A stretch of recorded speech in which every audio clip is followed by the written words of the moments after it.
Hello again. Today is not an unboxing, but a review. So I've had the Ultrasabers lightsabers for, well, one for a couple of years, but I didn't really get deep into it. And then, of course, my three $75 mystery boxes, my gift, and then I have one more mystery box coming some year. I don't know.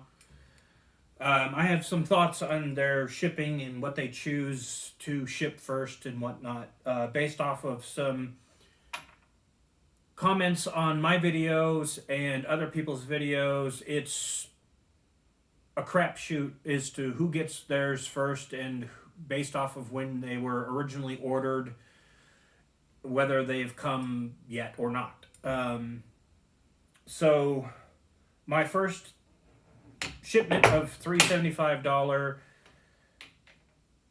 mystery boxes came within 3 weeks. This gift came within 3 weeks. I have a single mystery box that's a guaranteed sound mystery box that's now going on 5 weeks, that was ordered before everything else. So I have no idea what they choose to pick first. I'm just happy that I've gotten some of them. So I can't answer anybody's questions as to what the magic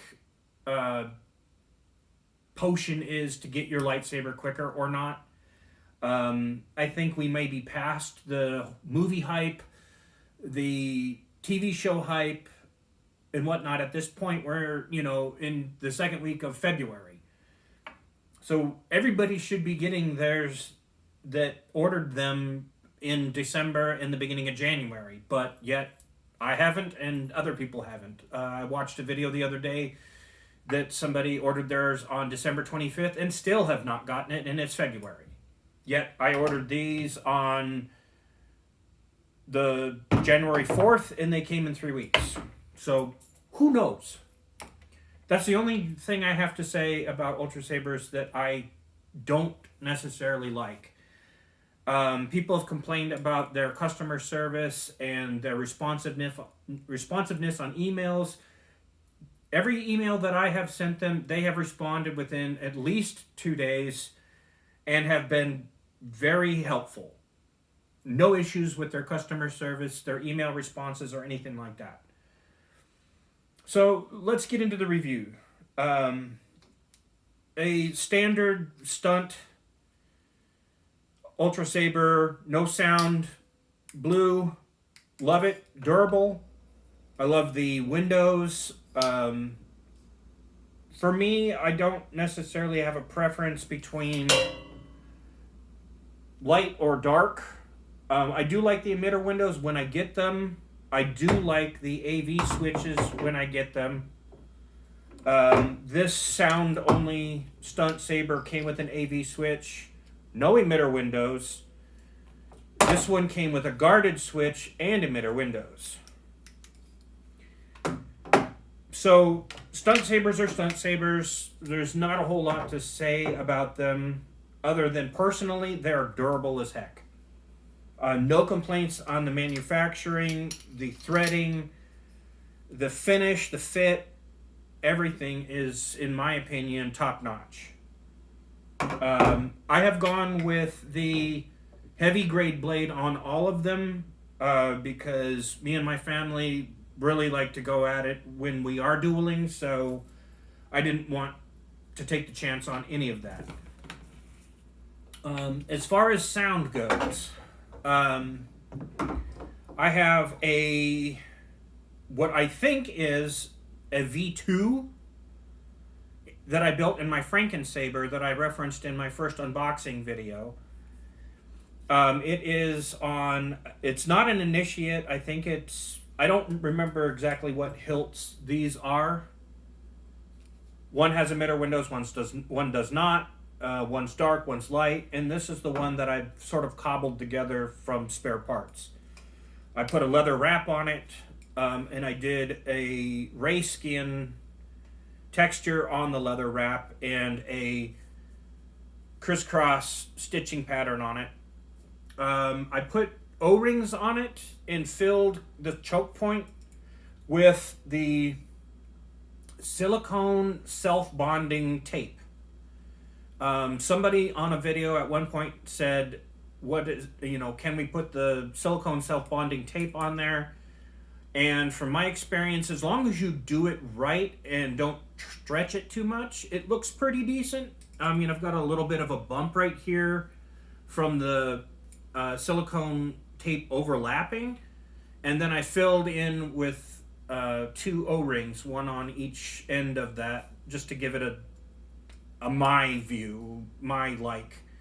And again, when I first did the unboxing videos of my 3 $75 mystery sabers, I had gotten this one, which is red with sound, matched this one, which was red with sound. However, since then, I've had the opportunity to replace the LED in here with a Tri-Cree yellow LED.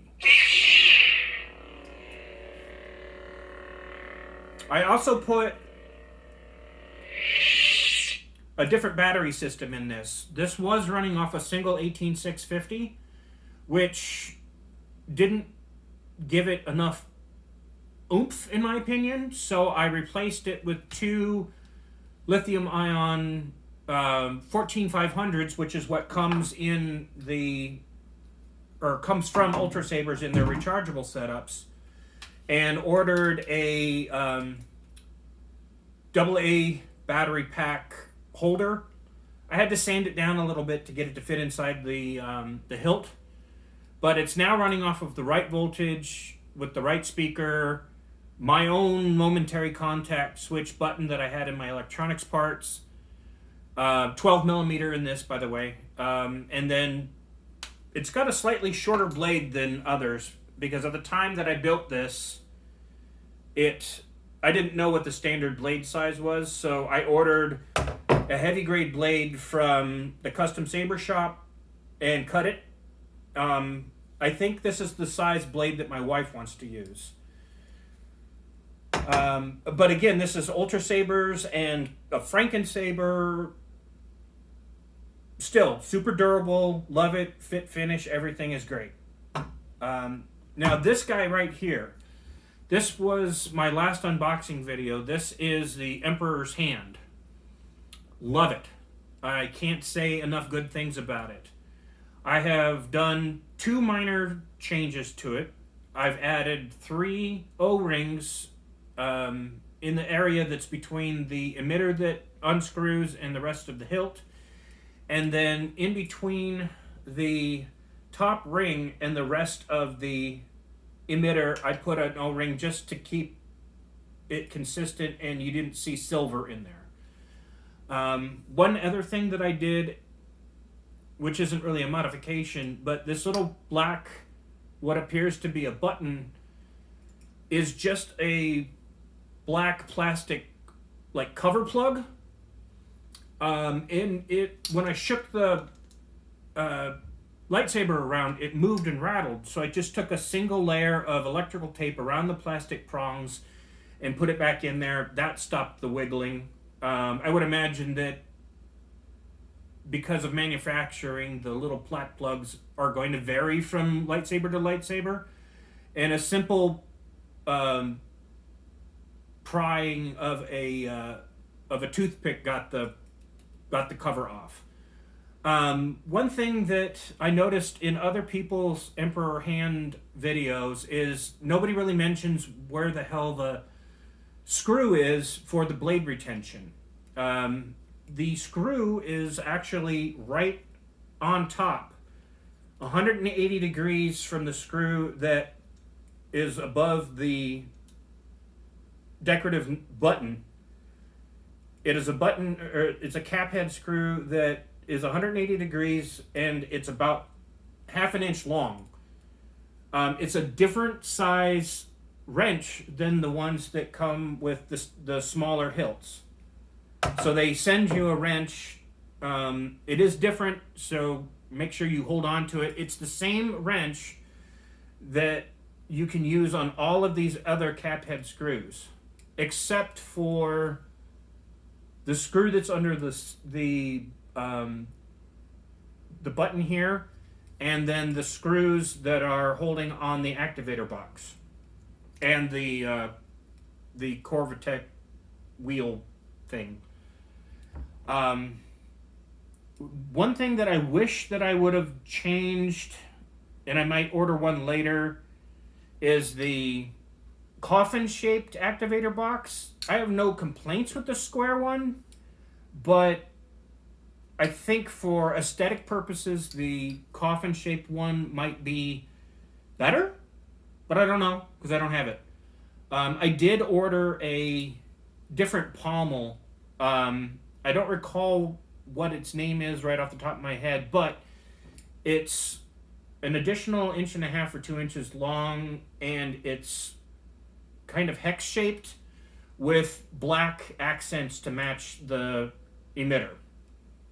Again, it's just because my preference, and I'm making it my saber.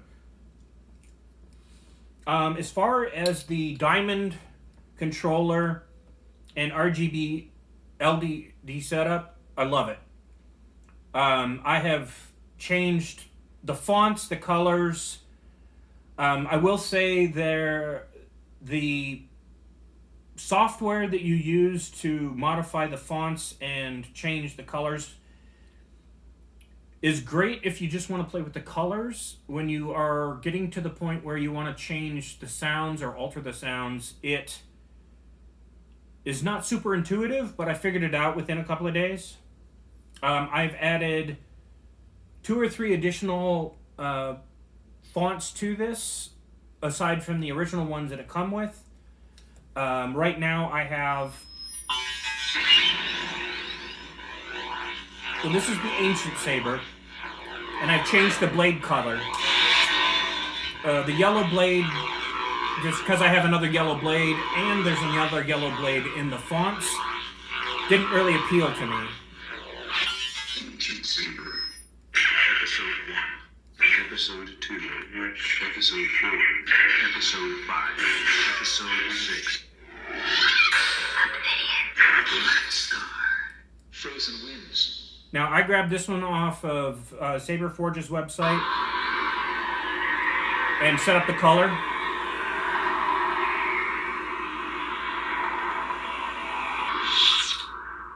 I have one more that I'll show you in just a second. Take a look at Saberforms. There is a posting about how to alter wave files to get them to go onto a Obsidian board. I had to do that with this sound font. None of them were the correct frequency or rate or anything like that. So I used that tutorial, which worked perfectly. I had all the files converted in less than a minute.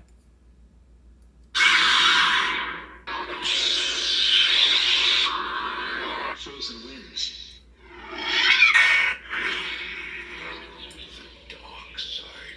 This one is based off of Kylo Ren's lightsaber. So I have it slowly pulse between yellow and red, and then it locks up with purple.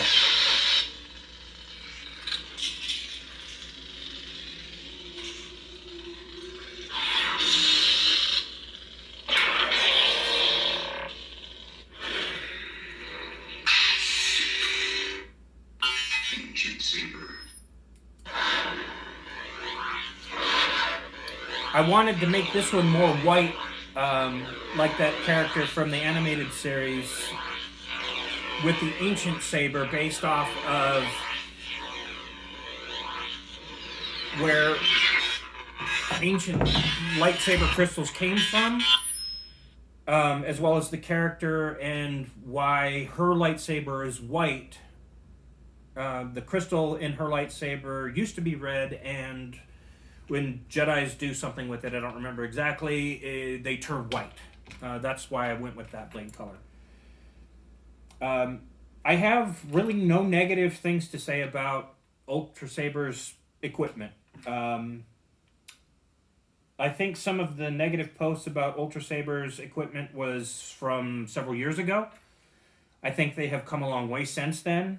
The only thing that I would say that I would change if I were working in their engineering department was an official chassis on the inside. I think the battery holder would last a lot longer if it was in some sort of a Delrin or even 3D printed type of a chassis. Past that, no complaints.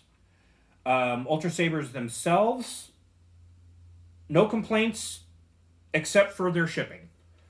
Their shipping has been weird, like I said at the beginning of this video. But their responsiveness to customer service, spot on, especially with the current delays and backlog with the movies and the TV shows and the popularity, etc., etc.